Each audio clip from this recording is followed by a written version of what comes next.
आज हम एक ऐसे मुद्दे पे बात करेंगे जिसका सीधा संबंध आपकी निजी जिंदगी से है। बेरोजगारी पे हम बात करेंगे। एक ऐसा विषय है जिस पर बात तो हर कोई करना चाहता है, सिवाय चुनी हुई सरकारों के। वहीं एक ऐसा पक्ष भी है जो बेरोजगारों के साथ हमेशा खड़ा हुआ दिखाई पड़ता है। इसी पक्ष को हम विपक्ष कहते हैं। लेकिन ज्यों ही ये सत्ता में आएगा, ये अपने किए गए वादों से मुकर जाएगा, उन्हें भूल जाएगा। जनप्रतिनिधि ज्यों ही सत्ता में आते हैं, वो युवाओं से किए गए वादों को भूल जाते हैं। सबसे पहले मैं आपको बता देता हूं कि बेरोजगारी है क्या। देखो, एक ऐसी आबादी या ऐसे लोगों का समूह है जो काम तो करना चाहता है, लेकिन उनके पास काम मिल नहीं पाता है। यानी वो काम करने के लिए उपलब्ध हैं, लेकिन उनके लिए काम उपलब्ध नहीं है, उनके पास कोई काम नहीं है। ऐसे लोगों की आबादी बेरोजगार आबादी कहलाती है।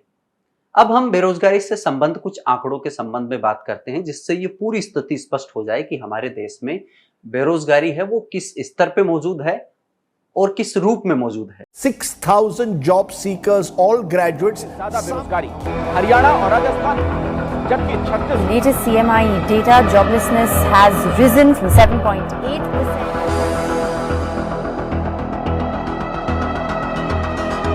अगर हम आंकड़ों की बात करते हैं तो भारत में बेरोजगारी से संबंधित आंकड़े परंपरागत रूप से श्रम और रोजगार मंत्रालय द्वारा प्रत्येक 10 वर्ष में एक बार एकत्रित किए जाते हैं, उनको संकलित किया जाता है, उनको प्रसारित किया जाता है। जून 2022 के संबंध में भारत का कुल जो रोजगार रहा है वो बड़े पैमाने पर गिर गया था। यानी लगभग 13 मिलियन की उसमें गिरावट आई थी और वो गिर करके 390 मिलियन रह गया था, जो मई में 403 मिलियन था, जो पिछले साल जुलाई के बाद सबसे निचला स्तर है। अब आप पूछेंगे कि इतनी गिरावट एकाएक क्यों आई? क्योंकि 13 मिलियन की गिरावट कोई छोटी गिरावट नहीं है। अब मैं आपको बता रहा हूं कि जून 2022 में जो आबादी काम कर रही थी उसकी तादाद थी 403 मिलियन और ये 13 मिलियन तक गिर करके 390 मिलियन रह गई। जब इसके कारणों की पड़ताल की गई तो पता चला, और जो कारण देने वाला जो संगठन था, centre for monitoring Indian economy, उन्होंने इसके बारे में कारण बताया कि सुस्त मानसून के कारण ग्रामीण भारत में लगभग 8 मिलियन रोजगार हैं वो घट गए।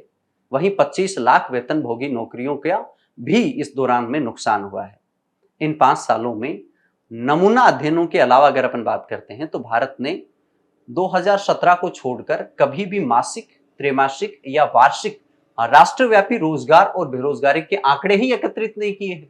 जब आंकड़े ही एकत्रित नहीं किए गए हैं तो स्वाभाविक सी बात है कि हमें बेरोजगारी का जो परिदृश्य है वो पता नहीं चलेगा और राजनीतिक संगठनों को भी एक तरह की इससे सुविधा होगी, क्योंकि उनसे अब किसी तरह के सवाल है वो अगर किए भी जाएंगे, अगर कोई भी जिम्मेदार समूह इन पे अगर उनसे सवाल भी करेगा तो आंकड़ों के आधार पर ही तो करेगा ना। जबकि 2017 के बाद में कोई एक ऐसा प्रमाणिक संस्थान नहीं है जिसने ये आंकड़े जारी किए हों। अब इससे उनकी जवाबदेही से वो बचे रह सकेंगे, ये उनको सुविधा भी हुई है। देखो, नमूना सर्वेक्षणों ने भी इस बीच में जैसे वार्षिक स्तर पे, त्रैमासिक या मंथली स्तर पे बहुत सारे आंकड़े हैं वो दिए हैं, लेकिन संगठनों से जब इस संबंध में सवाल किए जाते हैं तो वो कह देते हैं कि ये कोई प्रमाणिक समूह नहीं है, इनके आंकड़ों पर हम कह नहीं सकते, पूरी निश्चितता से वो बात करने से बचते हैं क्योंकि वो इससे जवाबदेही को टाल देते हैं। वो कहते हैं कि कोई प्रमाणिक समूह नहीं है जिसने इस तरह की रिपोर्ट पेश की है, इसमें किसी तरह के वो कहते हैं कि पूर्वाग्रह दिखाई पड़ रहे हैं, ये वास्तविक स्थिति का प्रतिनिधित्व नहीं करती, इस तरह की बातें कहते हुए वो सामने आते हैं। अब अगर मैं आपको राज्यवार ढंग से आंकड़े बताऊं, राज्यवार ढंग से, आप जिस भी राज्य से संबंध देख लीजिए वहां पर बेरोजगारी की स्थिति क्या है। अगर मैं इसी वर्ष की मार्च के बारे में बात कर रहा हूं, नमूना सर्वेक्षणों के अनुसार हरियाणा में सबसे ज्यादा बेरोजगारी रही है, 26.7%। यानी कुल आबादी अगर बेरोजगारों की जिनकी मैं बात कर रहा हूं जो काम के लिए प्रयासरत हैं, उसमें यानी प्रत्येक 100 में से लगभग 26 लोग वो हैं जो काम की तलाश में हैं लेकिन उनको काम मिल नहीं रहा है। राजस्थान और जम्मू कश्मीर में इन लोगों की संख्या 100 में से 25-25 है। बिहार में करीब 15 लोग हैं, त्रिपुरा में करीब 14 लोग हैं। तो आप देख सकते हैं ये वो राज्य हैं जहां पर एक बड़ी तादाद है उन लोगों की जो काम की तलाश तो कर रहे हैं लेकिन उनको काम मिल नहीं रहा है। अगर मैं बात करूं सबसे कम बेरोजगारी कहां पर रही थी, वो कर्नाटक और गुजरात की रही है। मार्च 2022 के जो आंकड़े हैं वो बताते हैं कि यहाँ पर लगभग 100 में से 2 लोग लगभग 2 लोग हैं जिनके पास रोजगार नहीं है। अगर मैं महिलाओं के संबंध में बात करूं, देखो महिलाओं के संबंध में एक दिलचस्प बात आपको बताता हूं। शहरी महिलाओं की तुलना में जो ग्रामीण महिलाएं हैं वो ज्यादा रोजगार में हैं। ये एक आंकड़ा है 2017 में आवधिक श्रमबल सर्वेक्षण का ये आंकड़ा है जो बतलाता है कि जो महिलाएं हैं, ग्रामीण महिलाएं हैं, उनके पास शहरी महिलाओं की तुलना में है वो रोजगार में ज्यादा है। अगर हम महिलाओं के संबंध में अगर एक आंकड़े की बात करते हैं तो देखिए दिसंबर 2021 तक भारत में बेरोजगार लोगों की जो संख्या रही है वो 5.3 करोड़ रही और इनमें जो महिलाओं की संख्या है वो 1.7 करोड़ रही है। ठीक है, तो ये महिलाओं के संबंध में मैंने आपको एक मोटा मोटा जो आंकड़ा है वो बता दिया है। ठीक है, अब हम राज्य और महिलाओं से आगे बढ़ करके ग्लोबल स्टैंडर्ड विश्व के बारे में भी अपन बात कर लेते हैं कि वहां पर रोजगार की स्थिति क्या है। देखिए, जब आप एक राष्ट्र की बात करते हैं तो ये बहुत जरूरी हो जाता है कि आप वैश्विक देशों को भी देख लीजिए। जब इकोनॉमी की अपन बात करते हैं ना तो हम पाते हैं कि भारत विश्व की अब 5वीं सबसे बड़ी अर्थव्यवस्था है। अब चूंकि 5वीं सबसे बड़ी अर्थव्यवस्था है तो वहां पर गरीबी, बेरोजगारी, शिक्षा से संबंधित अगर किसी तरह की समस्याएं हैं तो वो अनिवार्य रूप से सुलझ ही जानी चाहिए। क्योंकि आपने बीते दिनों देखा होगा नितिन गडकरी जी और बहुत सारे जो नेता जो बीजेपी के अंदर ही हैं वही एक तरह का भाषण दे रहे हैं कि भारत है वो 5वीं बड़ी इकोनॉमी है, 5वीं बड़ी विश्व की सबसे बड़ी इकोनॉमी है। लेकिन एक क्रूर पक्ष भारत का ये भी है कि उसमें गरीबी भी बहुत बड़ी संख्या में है, बहुत बड़ी संख्या में भारत में गरीब लोग हैं वो निवास करते हैं। देखो, वर्ल्ड बैंक की एक रिपोर्ट में आपको बताता हूं, इसके हिसाब से वैश्विक स्तर पर रोजगार मिलने की जो दर है वो महामारी से पहले यानी कोविड से पहले 58% थी। रोजगार मिलता था 58% लोगों को वैश्विक स्तर पे, विश्व स्तर पे बात कर रहा हूं, देख लीजिए। यानी 100 लोग अगर रोजगार चाह रहे थे तो उनमें से 58 लोगों को रोजगार मिल रहा था। जबकि कोविड आने के बाद में 2020 में दुनिया भर में 55% लोगों को रोजगार है वो अब भी मिल रहा है। अब आप भारत की स्थिति देख लीजिए, 5वीं बड़ी अर्थव्यवस्था है हम, तो दूसरी ओर भारत क्या कर रहा है कि सिर्फ 43% लोग ही रोजगार पाने में है वो सफल हो रहे हैं। ये जो आंकड़ा है ये बता रहा है कि 43% लोग हैं वो पहले पाने में, और अब भारत में अगर बात करते हैं तो ये आंकड़ा गिरकर 38% तक है वो आ गया है। अब महिलाओं के लिए कम है काम करने के मौके, महिलाएं के अगर हम फीसदी देखें तो वो और कम है, वो हो जाता है। देखिए, सरकार ने बेरोजगारों के लिए क्या क्या वादे किए थे उन वादों पर भी अपन डाल लेते हैं कि सरकार ने बेरोजगारों के लिए जो वादे किए थे उन वादों में क्या क्या, देखो पिछले 8 सालों में देश में कितने लोगों को सरकारी नौकरियां मिली है, केंद्र सरकार ने इस संबंध में संसद में बतलाया था।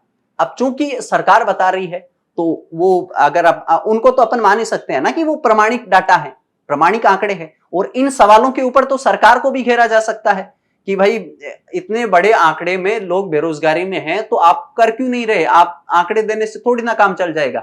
ठीक है, तो मैं आपको आंकड़े बता देता हूं कि स्थिति क्या है। संसद में एक सवाल का जवाब है, जितेंद्र सिंह इस संबंध में उन्होंने बहुत सारे जो सवाल रोजगार के संबंध में आए थे उनके ऊपर उन्होंने जवाब दिए थे। जितेंद्र सिंह ने बताया था कि 2014 से लेकर के 2022 कितने सालों की अवधि हुई, 8 सालों की अवधि। इस दौरान में सरकारी नौकरी के लिए जो आवेदन हुए यानी जिन लोगों ने सरकारी नौकरी चाही उन लोगों की तादाद करीब 22 करोड़ थी, करीब 22 करोड़ थी। और जब रोजगार कितनों को मिला, अपने सवाल के जवाब में उन्होंने कहा कि इनमें रोजगार मिलने वाले लोगों की जो तादाद है वो करीब 7,22,311 है। 22 करोड़ लोग रोजगार चाह रहे हैं, मिल कितने को रहे हैं, 7,22,311। अब अपन देखते हैं कि सबसे अधिक आवेदन है वो कहां से आए थे। ठीक है, पिछले 8 सालों के दौरान इतने तरह के है वो आवेदन आए थे।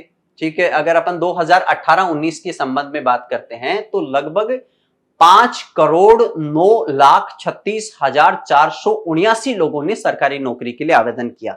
2018-19 एक वित्तीय वर्ष लेकर के चलते हैं, एक इस वर्ष की अवधि में 2018 से 19 वर्ष की अवधि में अगर हम देखते हैं तो लगभग 5 करोड़ लोगों ने है वो रोजगार मांगा है। मिला कितनों को है, इनमें से सिर्फ 38,100 लोगों को नौकरी मिली है। 5 करोड़ की तादाद है जिन्होंने रोजगार मांगा है, मिला कितनों को है, 38,100 लोगों को इस दौरान में है वो रोजगार मिले हैं। सबसे अधिक नौकरी की अगर अपन बात कर लेते हैं, देखो बात करें 2019 जो 20 है, ये जो अवधि है 2019-20 में सबसे अधिक लोगों को सरकारी नौकरी मिली है, ये बात कह रहे हैं। देखो पहले मैंने कौन सा बताया, मैंने 2018-19 में आपको बताया कि सबसे कम नौकरियां हैं वो लोगों को मिली। जितनी चाही गई नौकरियां थी उनके अनुपात में बहुत कम लोगों को नौकरियां मिली। लगभग 5 करोड़ लोगों ने चाही, मिली लगभग 38,000 को। 2019-20 वो वर्ष था जहां पर चाहे गए जो लोग थे उनमें सबसे अधिक नौकरी लोगों को है वो मिली है इस अवधि के दौरान में। तो कितने लोगों ने इस वर्ष अगर मैं बताऊं तो 1,47,096 लोगों को नियुक्ति पत्र इस दौरान में मिला था। अब हम अलग अलग स्टेट्स के संबंध में बात कर रहे हैं। मैंने बताया कि किस वर्ष में सबसे अधिक नौकरियां लोगों को मिली और किस वर्ष में सबसे कम मिली। राजस्थान के विषय में जिससे हम संबंध रखते हैं वहां की बात कर लेते हैं। कुछ बड़े राज्यों में बेरोजगारी इतनी बढ़ गई है कि ग्रेजुएट कर चुके या हर दूसरा या तीसरे युवक के पास नौकरी नहीं है। एक गैर सरकारी संस्था है जिसका नाम है centre for monitoring Indian economy, जो इसके संबंध में ताजा आंकड़े है बेरोजगारी के संबंध में जारी करती है। राजस्थान की क्या स्थिति है? राजस्थान में हर दूसरा ग्रेजुएट है वो बेरोजगार है। इनकी संख्या 20.67 लाख, 20.67 लाख लोग ऐसे हैं जो राजस्थान में बेरोजगार हैं। कुल बेरोजगारी की संख्या जैसा कि मैंने आपको बताया दूसरे नंबर पे जो मैं आंकड़े आपको बता रहा था, उन आंकड़ों के अनुसार राजस्थान में जैसा कि मैंने कहा कि लगभग 25% की एक बड़ी आबादी है जिसके पास रोजगार नहीं है। कुल बेरोजगारों की संख्या अगर मैं बात करूं, अगर आपको लाख में बताता हूं तो वो 65 लाख है। देश के सबसे ज्यादा आबादी वाले राज्यों की तुलना में यह 1.5 से 3 गुना तक ज्यादा है। और इसके अलावा अगर बिहार, झारखंड और हरियाणा में पढ़े लिखे लोगों की बात करते हैं तो वहां बेरोजगारी की दर वहां भी बहुत ज्यादा है। तीनों राज्यों में हर महीने में अगर मैं बात करूं हर तीन में से एक ग्रेजुएट है वो बेरोजगार है और गुजरात में 13 में से एक ग्रेजुएट है वो बेरोजगार है। तो राजस्थान की हालत है वो बहुत ही बदहाल है। ये हमने राजस्थान के संबंध में बात की। राजस्थान में वर्ष 2016 में बेरोजगारी का जो प्रतिशत था वो 3.8% था, यानी 100 में से करीब 4 लोग हैं वो बेरोजगार थे। वहीं मार्च 2022 की बात करता हूं, 2016 में कोविड नहीं था, उसके बाद कोविड की किस किस तरह की स्थितियों से हम गुजरे, वापस से लौट करके आए। मार्च 2022 का वो अवधि जहां पर चीजें हैं वो थोड़ी व्यवस्थित होना वापस से शुरू हो गई थी। उस अवधि में मार्च 2022 में 32.3% जो आबादी है वो बेरोजगारी की चपेट में आ गई। 32.3%, यानी हर 100 में से लगभग 32 लोग क्या हैं, बेरोजगार हैं। राज्य में परीक्षाओं में गड़बड़ी होना और उनका रद्द होना बेरोजगारी का एक प्रमुख कारण माना गया। आपने देखा होगा, अगर आप राजस्थान से संबंध रखते हैं तो आपने देखा होगा कि बहुत सारी प्रतियोगी परीक्षाएं हुई, उसके बाद जांच हुई, जांच में पता चला कि नकल हुई है, इन परीक्षाओं में गड़बड़ी हुई है किसी स्तर की और परीक्षाएं हैं वो रद्द कर दी गई। अब परीक्षाएं रद्द कर दी गई, एक युवा जो बहुत दिनों से लगातार मेहनत कर रहा है और पूरी अपनी मैं कहता हूं ईमानदारी से अपनी एग्जाम दे रहा है, तो ईमानदारी से एग्जाम देने के बाद में उसको पता चलता है कि परीक्षा है वो कैंसिल हो गई है। अब उसको पुनः से तैयारी करनी पड़ेगी, फिर से भर्तियां निकलेगी, फिर वो एग्जाम देगा, फिर रिजल्ट आएगा। अगर फिर कोर्ट में जाकर के अगर भर्ती अटक जाती है तो वो एक लंबी अवधि के लिए फिर से रोजगार से दूर हो जाएगा। हो सकता है कि अवसादग्रस्त भी हो जाए। तो ये चीजें हैं वो देखनी ही चाहिए, इसमें युवाओं की कोई गलती नहीं है। उसके बाद में नेताओं के बयान आते हैं कि पकोड़े तल लो, वो कर लीजिए। बाहर कोई पकोड़े बेचता है और शाम को 200 रुपया कमा करके घर जाता है, उस व्यक्ति को आप रोजगार मानोगे कि नहीं मानोगे? कोई युवा मजदूरी कर मेहनत कर पकोड़ा लाता। इस तरह की चीजें हैं वो दिखलाती हैं कि उनको रोजगार मिलना चाहिए। इसके प्रति सरकार में किस तरह की संवेदनशीलता है। अगर आप पकोड़े तलने वाली बात करोगे, इसमें युवाओं की किसी तरह की गलती नहीं है, उसमें उनकी योग्यता में किसी तरह की सेंध नहीं है। यहाँ पर जरूरत थी कि आप उनको नौकरी देते, उसने किसी तरह की गड़बड़ी नहीं की है। आप परीक्षा को कैंसिल करवा देते हैं, उसके बाद में एक लंबी अवधि है वो फिर से प्रक्रियाओं में चली जाती है, उसके बाद में युवा एक लंबे टाइम के लिए फिर से बेरोजगारी के अंतर्गत आ जाता है। तो ये बिल्कुल ही अनिवार्य रूप से युवाओं में एक अवसादग्रस्त स्थिति का निर्माण करती है, उसकी सर्जना करती है। विभिन्न भर्तियों में पेपर लीक हुए, बहुत सारे घोटाले हुए। अगर मैं पेपर लीक के संबंध में और घोटालों के बारे में भी आपको अगर बताना चाहूं तो जैसे बिहार के संबंध में, झारखंड के संबंध में, राजस्थान के संदर्भ में, हरियाणा में, गुजरात में, ये वो राज्य हैं जहां पर बड़ी मात्रा में या तो पेपर लीक हुआ है या अन्य तरह की किसी तरह की गड़बड़ी है वो एग्जाम में देखी गई है। बिहार बोर्ड में 10वीं की परीक्षा में मैथ्स का पेपर चला गया था, वर्ष 2021 में अगर अपन बिहार में अग्नि सेवन सेवा अग्नि परीक्षा के संबंध में बात करते हैं तो वहां का पर्चा लीक हो गया था। बिहार पुलिस सिपाही भर्ती परीक्षा की अगर अपन बात करते हैं तो पिछले जनवरी में वो उसका पर्चा है वो भी लीक हो गया था, लोग व्हाट्सएप ग्रुप में वगैरह में वहां पे वायरल हो गया था उससे पहले ही। वर्ष 2021 के नवंबर महीने में यूपी टेट का पेपर है वो मथुरा, गाजियाबाद, बुलंदशहर के व्हाट्सएप ग्रुप पर वायरल हो चुका था। राजस्थान शिक्षा पात्रता परीक्षा के संबंध में अगर मैं बात करूं तो उसका आयोजन बोर्ड के अधीन किया गया था, लेकिन रीट का पेपर वो भी लीक हो गया। फरवरी 2022 में हुई परीक्षा में जो रीट पेपर 2 का जो पेपर था वो लीक हो गया था। उसके बाद पेपर को रद्द कर दिया गया, परीक्षा दोबारा करवाई गई। इस मामले में हालांकि राजस्थान माध्यमिक शिक्षा बोर्ड के सचिव को निलंबित किया गया था, लेकिन इन कार्यवाहियों से जो युवा बेरोजगारी की अवस्था में, तनाव की अवस्था में, अवसाद की अवस्था में आ जाते हैं उसका ये स्थायी हल नहीं है, इसका हल निकालना ही होगा। दिसंबर 2021 में क्या हुआ, गुजरात माध्यमिक सेवा चयन बोर्ड द्वारा आयोजित एक एग्जाम करवाई गई थी, गैर सचिवालय हेड क्लर्क की परीक्षा वहां पर करवाई गई थी और वो हिम्मतनगर तालुका से उसका जो पेपर है वो भी लीक हो चुका था। इसी तरह की घटनाएं देश के बाकी हिस्सों में भी होती रही, मध्य प्रदेश में भी होती रही है, झारखंड भी होती रही है। अगर मैं आपको बताने पे आऊं तो इस तरह की परीक्षाओं की एक लंबी सूची निकल करके सामने आ जाएगी और इसमें युवाओं की किसी तरह की कोई गलती नहीं है। इसके संबंध में प्रशासन को अपनी उदासीनता को भगाना होगा, ठीक है, सरकार को इसमें जवाबदेही लेनी पड़ेगी, नहीं कि इस तरह की बयानबाजी की पकौड़ी तल लीजिए। इसमें युवाओं की किसी तरह की कोई गलती नहीं है, ना इससे आप उनकी योग्यताओं पर किसी तरह की सेंध लगा सकते हैं। मैं ये नहीं कह रहा कि सारा का सारा दोष है वो सरकार का है। हाँ, हम जब इस बात का विश्लेषण कर रहे हैं कि बेरोजगारी के संबंध में बात कर रहे हैं तो हम मान के चलते हैं कि सरकार भी इसमें जिम्मेदार है, प्लस हम ये भी मान के चलते हैं कि कहीं ना कहीं अभ्यर्थी है उसकी तैयारी में भी उसको जितना प्रदर्शन करना चाहिए था, जितनी मेहनत करनी चाहिए थी, जितनी लगन से करनी चाहिए थी, उसमें भी कमी हो सकती है। हम एक तरफा पक्ष को नहीं ले रहे हैं, लेकिन चूंकि सरकार है उसको चुन करके भेजा है तो स्वाभाविक सी बात है कि हम जिनको लीड करने के लिए कह रहे हैं, जिनको अपना नेतृत्व प्रदान कर रहे हैं, उनकी जवाबदेही ज्यादा होती है। और इस तरह के बयानबाजी से, इस तरह के बयान देकर के हम मानते हैं कि वो अपनी जवाबदेही से पीछा छुड़ा रहे हैं। और एक लोगों के लिए जो आपको भेज रहे हैं, अपने नेता के रूप में आपको चुन के भेज रहे हैं और आपसे इस तरह की बयानबाजी सुनते हैं तो स्वाभाविक सी बात है कि उनमें तनाव का पैदा होना स्वाभाविक ही हो जाएगा। अब अपन देखते हैं एक बड़ा आंकड़ा। देखिए ये संवेदनशीलता यहां से आपको लानी पड़ेगी। देखो मैं आपको कुछ आंकड़े बता रहा हूं, वो आंकड़े आपको बताएंगे बेरोजगारी के संबंध में तो बताएंगे, और खराब आर्थिक हालत के चलते जो युवा तनाव में है और उसके बाद में जिन्होंने अपनी जान गंवा दी। ये एक बड़ा मुद्दा है जिसपे हमें यूं सुन नहीं लेना है, इसके प्रति बहुत गहराई से हमें चिंतन करना है, इसके बारे में सोचना है।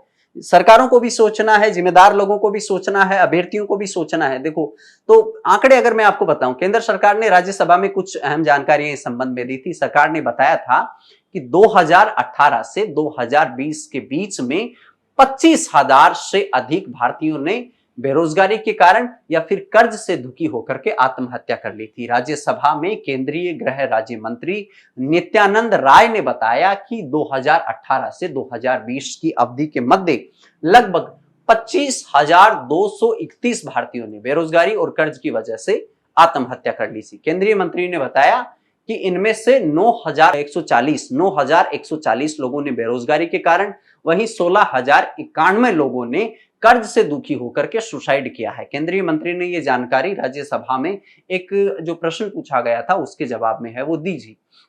ठीक है, अभी जो आंकड़े लाए गए हैं वो शायद चौंका देने वाले हैं। ये गंभीर और वाकई में एक चिंता का विषय है और केवल आश्वासनों से इससे काम चलेगा नहीं, ठोस कार्रवाई आपको करनी होगी। सरकार को इसमें जवाबदेहिता है वो लेनी पड़ेगी। अगर हम देखो, इसमें मैं बता भी सकता हूं, मैंने आपको आंकड़े भी दिए हैं। अब हम इन पे भी बात करते हैं कि बेरोजगारी के क्या कारण हो सकते हैं, उनके सुझाव क्या हो सकते हैं। बहुत सारी तरह के, जैसे अगर अपन परंपरागत कारणों के अंतर्गत जाते हैं तो परंपरागत कारणों में अपन देखते हैं कि जो मौसमी बेरोजगारी है, जो प्रच्छन्न बेरोजगारी है, ठीक है, कुछ लोगों के पास स्किल नहीं है, तो स्किल नहीं है, स्किल की उसकी वजह से वो बेरोजगार है, वो रह जाते हैं। कई बार घर्षण बेरोजगारी का मतलब है कि जैसे मैं यहाँ पर काम तो कर रहा हूँ लेकिन मेरा यहाँ पर काम करने में है वो किसी तरह का मन है वो नहीं लग रहा है, और इसके बाद में मेरा मन नहीं लग रहा है तो मैं क्या करूंगा कि कोई दूसरी कंपनी मुझे हायर कर ले जो ज्यादा अच्छे पैसे मुझे दे दे, तो मैं ना यहाँ पर ठीक से काम कर पाऊंगा, मैं दूसरी कंपनी की तलाश में रहूंगा। जब तक मुझे दूसरी कंपनी मिलेगी तो एक तरह से ये मेरे काम तो करना होगा, लेकिन मैं घीस घीस के काम कर रहा हूं। इसे घर्षण बेरोजगारी कहते हैं, क्योंकि जब तक कोई ठोस या जवाबदेही वाले कदम सरकार के द्वारा नहीं उठाए जाएंगे, तब तक इन्हीं आश्वासनों के बीच में, इसी तरह के घोटालों के बीच में, इस तरह की भर्ती रद्दियों के बीच में भारत का युवा है वो पिसता रहेगा, सरकारों को कोसता रहेगा, धरना देता रहेगा, प्रदर्शन करता रहेगा, सरकार पुलिस से लाठियां खाता रहेगा, तनावग्रस्त होता रहेगा। और ये मरने वाले जो आंकड़े हैं वो वाकई में चिंताजनक है। हमें सरकार के साथ मिलकर के अभ्यर्थियों को भी अपनी तरफ से प्रयास है वो करनी चाहिए, अपनी कोशिशों में इजाफा करना चाहिए, और सरकार को भी इस दिशा में ठोस कदम उठाने की जरूरत है। देखते रहिए लाजवाब, इस तरह के हम मुद्दे लेकर के आएंगे, उनका एक गहन विश्लेषण करेंगे, तथ्यों के साथ में विश्लेषण करेंगे। आप हमें बताइए कि आपको ये वीडियो कैसा लगा। देखते रहिए लाजवाब।